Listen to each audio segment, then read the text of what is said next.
El Evangelio según Lucas. En el primer video exploramos la representación de Lucas sobre Juan el Bautista y Jesús como el cumplimiento de la historia de Israel y de las promesas de Dios en las Escrituras del Antiguo Testamento. Entonces, observamos a Jesús inaugurar su misión y traer las buenas nuevas del reino de Dios a los pobres de Israel, personas de estatus social bajo y también personas que eran marginadas. Y Jesús enseñó que este reino está de cabeza. Todos los valores sociales comunes están al revés. Esta sección culminó con Lucas mostrándonos cómo Jesús era un nuevo Moisés a punto de traer un nuevo éxodo a través de su muerte en Jerusalén. Así que llegamos a la larga sección en el centro del libro, donde Jesús guía a su nuevo Israel en un viaje hacia Jerusalén.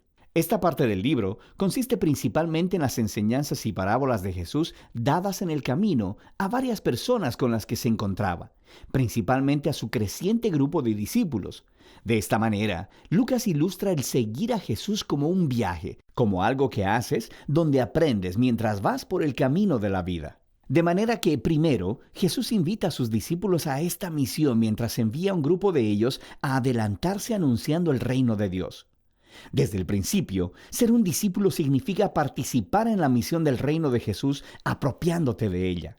Y conforme los discípulos de Jesús regresan, Él empieza a dar varias enseñanzas acerca de la oración, acerca de confiar en la provisión de Dios. De hecho, es en estos capítulos de Lucas que Jesús habla más acerca del dinero, las posesiones y la generosidad que en cualquier otra de sus enseñanzas. Si seguirle a Él es realmente como andar por un camino, debe producir esta mentalidad minimalista, creando una libertad de las posesiones que permite la generosidad radical. Otro tema clave en estos capítulos es la continua misión de Jesús para los pobres. Así que, mientras viaja, Él sigue formando a su nuevo Israel y se encuentra con muchas personas que están enfermas o ciegas. Él se encuentra con samaritanos que son antiguos enemigos del pueblo judío y con Zaqueo, un hombre judío pero que dirige la recolección de impuestos para los romanos. Todos estos marginados sociales se encuentran con Jesús y son transformados por este encuentro. Así que se unen a su comunidad del reino, la cual Jesús describe como una gran fiesta de banquete. Él está aquí para buscar y salvar a los perdidos. Así que está celebrando cuando las personas descubren la misericordia de Dios. Pero no todos en esta fiesta están felices.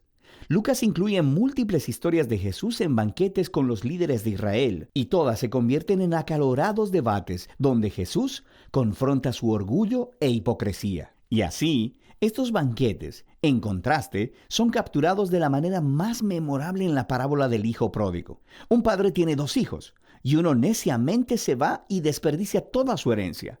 Pero eventualmente regresa arrepentido, y su padre lo perdona y hace una gran fiesta para celebrar. Mi hijo que estaba perdido ha sido encontrado. Pero el hermano mayor, que jamás dejó a su padre, está enojado y resiente la generosidad de su padre hacia el hijo inmerecido. Ahora, en esta famosa parábola, Jesús está explicando toda la misión del reino a estos líderes. Sus fiestas representan la gozosa bienvenida de Dios a toda clase de personas en su familia. El único requisito es la humildad y el arrepentimiento. Así que esto resalta la tragedia de los líderes de Israel, quienes rechazan a Jesús y a su comunidad del reino de cabeza. Esta resistencia a Jesús crece y Él, finalmente, llega a Jerusalén para la Pascua. Conforme se acerca a la ciudad, Él está llorando.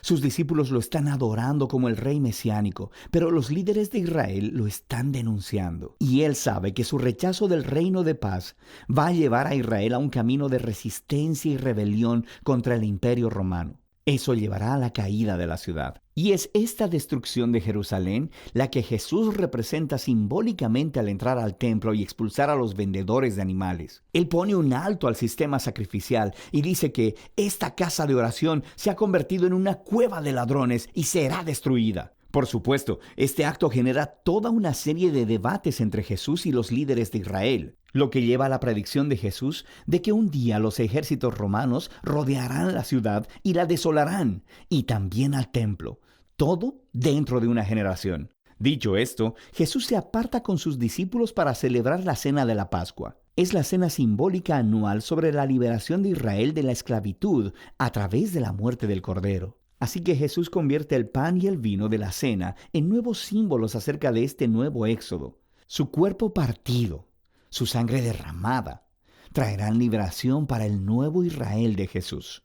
Después de la cena, Jesús es arrestado y examinado delante de los líderes judíos, y luego sometido a juicio como uno que declara ser rey.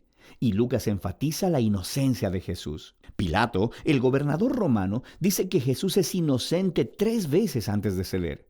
Incluso Herodes, que reina sobre Galilea, no encuentra nada con qué acusar a Jesús, pero los líderes finalmente convencieron a Pilato de crucificarlo, así que eso hacen. Pero incluso en su dolorosa muerte, Jesús encarna el amor y la misericordia de Dios de los que tanto enseñó. Él ofrece el perdón de Dios a los soldados mientras lo crucifican. Y luego, cuando uno de los criminales ejecutados junto a Jesús se da cuenta de quién Él es, Él dice: «Acuérdate de mí cuando vengas en tu reino». Y las palabras finales de Jesús son una oferta de esperanza a un criminal humillado. «Hoy estarás conmigo en el paraíso». Y así, con este último acto de generosidad y bondad, Jesús muere. Su cuerpo es colocado en una tumba, y en el primer día de la semana, algunos de los discípulos de Jesús vienen a la tumba para encontrarla vacía. Y hay 2 figuras angélicas ahí, diciéndoles que Jesús está vivo, que se ha levantado de los muertos. Así que se van completamente asombrados. Y es aquí donde Lucas cuenta una de sus historias más hermosas. 2 de los discípulos de Jesús están saliendo de Jerusalén hacia una ciudad llamada Emaús, y están desconsolados por la muerte de Jesús. Y de pronto, Jesús está ahí, caminando a su lado, pero ellos no lo reconocen. Él les pregunta, ¿por qué están tan tristes? Y ellos empiezan a hablar de sus esperanzas, de que Jesús será el que redimirá a Israel. Pero ahora, Él está muerto. Todo fue en vano. Pero después, mientras Jesús cena con estos 2 discípulos, Él parte el pan para ellos, justo como lo hizo en la cena de la Pascua. Es en ese momento que ellos lo reconocen, y Él desaparece. Lucas está contando la historia para hacer una poderosa declaración acerca de seguir a Jesús. Cuando los discípulos de Jesús imponen su agenda y su perspectiva de la realidad sobre Jesús, Él permanece invisible y desconocido para ellos. Es solo cuando nos sometemos al reino de cabeza de Jesús que se representa en su cuerpo quebrantado en la cruz ofrecido en amor.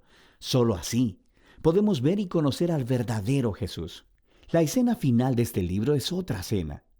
Jesús se aparece a sus discípulos y les explica a partir de las Escrituras del Antiguo Testamento cómo todo esto fue parte del plan de Dios, que el Mesías se convertiría en el rey de Israel al sufrir y morir por sus pecados y al conquistar su maldad al resucitar. Así que ahora, como el profeta Simeón prometió en el capítulo 2, el reino de Jesús saldría de Israel para que el perdón de Dios pueda ser anunciado a las naciones y que todos sean invitados a seguir a Jesús. Pero Jesús le dice a sus discípulos que esperen en Jerusalén por la venida del Espíritu para empoderarlos para esta nueva misión. Y esto, por supuesto, hace que sigas leyendo el 2º volumen de Lucas, el libro de Hechos. Pero por ahora, este es el Evangelio según Lucas.